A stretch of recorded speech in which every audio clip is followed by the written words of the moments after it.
कौन आपन किसी खाइबा भाबुचंदी संध्या बेले कौन करी खाइबे किंतु जानि पाउना तो मैं आपन कहूची जदि आपन वेजिटेरियन अछन तो एही भाबे निहाती भाबे करी खांतु ता बहुत ही टेस्ट लागि था बहुत यम्मी लागि था। तो आज रेसिपी होची स्प्रिंग रोल। तो चलंतु आमे बिना डेरी करी बनेबा स्प्रिंग रोल।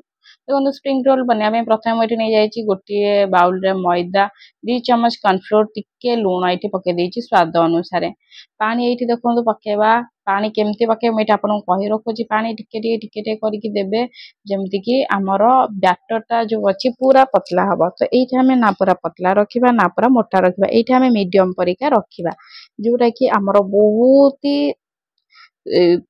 ही सॉफ्ट हबा आउ छिंडीबो नाही। तो एही परे आबरे हमें बैटर टे रखिया आपन बैटर करके देखे देली एबे आकु बनेबा केमती स्प्रिंग रोल शीट को बनेबे प्रथम एठी तवा रे नै जायछि तेल रे पके देले एठी हमर जो आमे रखिथिले मैदा बैटर टे रखिथिले ताकू मैं एठी तेल रे पकेई देली। तो ये देखि पारथिबे टिके समय म किछि बिना स्किप करी म आपन को देखुची तो एठी सब आपन सामने रे लाइव तो तेनु करी वीडियो टे टिके बड़ होउची तेनु करी स्किप करिवार नाही स्किप कले किछि बुझी पारिबेनी। तो ये परे आबरे करिवे करके देखंतु सिजी गलानी आपन गोटिए पट सिजी गलानी।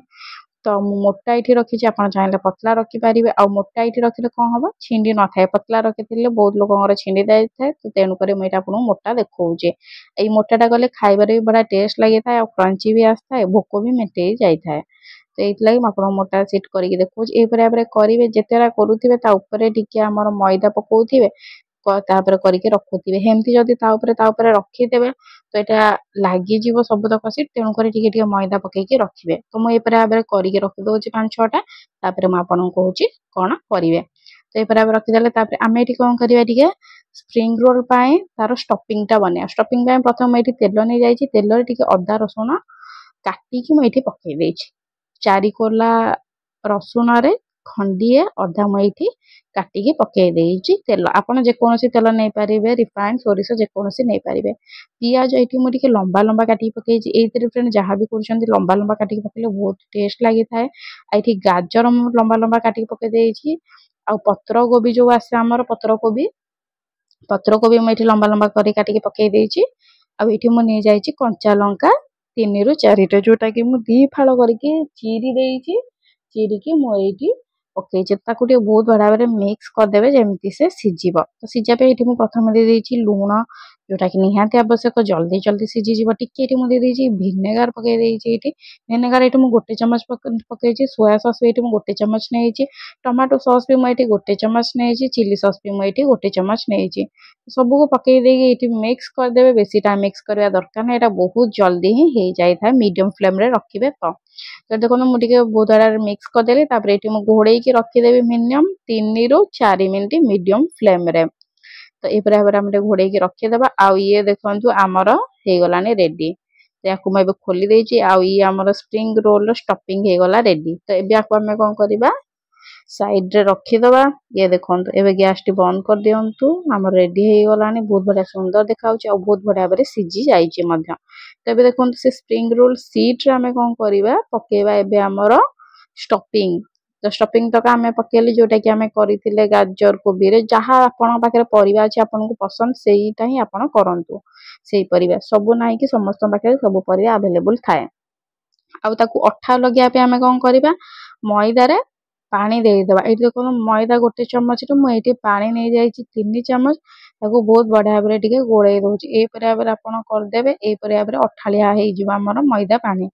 तो एबे आगु हमें कोन करबा एठी नै कि चारि पट आड़े लगे दबा लगेले कोन हबो हमर स्प्रिंग रोल टी टोटली ऊपर छाड़ीबा नाही लागी कि ही रहिबो ए परे आबरे। तो चारि पट आड़े लगेबे जे कोन से कोन भी छाड़ीबनी नहले से फिटी जिबार भी संभावना थाए जेहेतु आमे मोटा टिके रखी जे तेनु कर ए परे कर दे आपन पाखरे जदी मैदा भी न रहुची त आपन कॉर्नफ्लोर रे भी मध्य से जिंस करि परिबे जदी कॉर्नफ्लोर भी नाही तो अट्टा रे भी मध्य से जिंस करी कि अट्ठा तयारी करि परिबे। तो एबे आको आमे एई परिया बरे बुलेबा जेमिति मु आपन को देखौची ठीक सेई परिया बरे ताकू आपन ए परिका बुलेई देबे आ तार चारि पट एम्ति लगेई देबे ये देखिले ना ए परिया बरे लगेई देबे।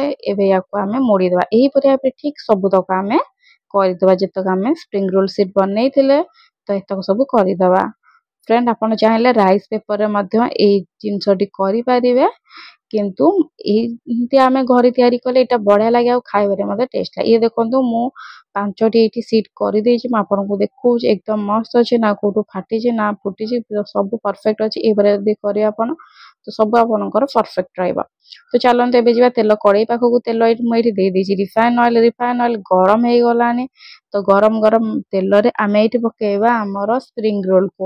ପକେଇକି ବେଶୀ ନାହିଁ, ମିନିମମ୍ 3ରୁ 4 ମିନିଟ୍ ଏପଟ ସେପଟ କରିଦେବା, ଯୋଉଟାକି ଆମର ସିଝିଯିବ ବହୁତ ଶୀଘ୍ର। ତ ଏପଟ ସେପଟ କରିଦେବେ, ମିନିମମ୍ 4 ମିନିଟ୍ ଲାଗିବ ସିଝିବାରେ। ଯଦି ଆପଣଙ୍କର ମୋଟା ବେଶୀ କରିଛନ୍ତି ତ ସେଇ ଅନୁସାରେ ଆପଣଙ୍କର ଟାଇମ୍ ଲାଗିବ। ତ ଏବେ ଦେଖନ୍ତୁ ଏକଦମ ରେଡି ହେଇଯାଇଛି, ଗୋଲ୍ଡେନ କଲର ହେଇଯାଇଛି, ପରଫେକ୍ଟ ମସ୍ତ ହେଇଛି ଏକଦମ। ୟାକୁ ଆମେ କଣ କରିବା, ବାହାର କରି ଦବା। ବାହାର କରି ଫ୍ରେଣ୍ଡ ଆପଣ ୟାକୁ ଚାହିଁଲେ ସସ୍ରେ ମଡ଼େଇକି ଖାଇପାରିବେ, ନହେଲେ ସେମିତିକି ମଡ଼େଇକି ଖାଇବେ। ମୁଁ ତାକୁ କେଚପ୍ରେ ମଡ଼େଇକି ଖାଇବେ, ମୋତେ ବହୁତ ଟେଷ୍ଟ ଲାଗେ। ଆପଣ ଚାହିଁଲେ ଚିଲି, ଟମାଟୋ ସସ୍ ଯେକୌଣସି ସସ୍ରେ ମଡ଼େଇକି ଖାଇବେ, ଏଇଟା ବହୁତ ଟେଷ୍ଟ ଲାଗିଥାଏ। ଏଇଟା ଗୋଟେ ଟିଫିନ୍ ପାଇଁ ବି ବଢ଼ିଆ ଥାଏ, ଆଉ ଗୋଟେ snacks time, evening snacks time ପାଇଁ ବି ବହୁତ ବଢ଼ିଆ ଥାଏ। ବହୁତ ଚାଇନିଜ ପରିକା ଟେଷ୍ଟ ଦିଏ। ବହୁତ ଗରମ ଅଛି ଫିର୍ ବି ମୁଁ ଆପଣଙ୍କୁ ଏଠି ଭାଙ୍ଗିକି ଦେଖେଇ ଦଉଛି।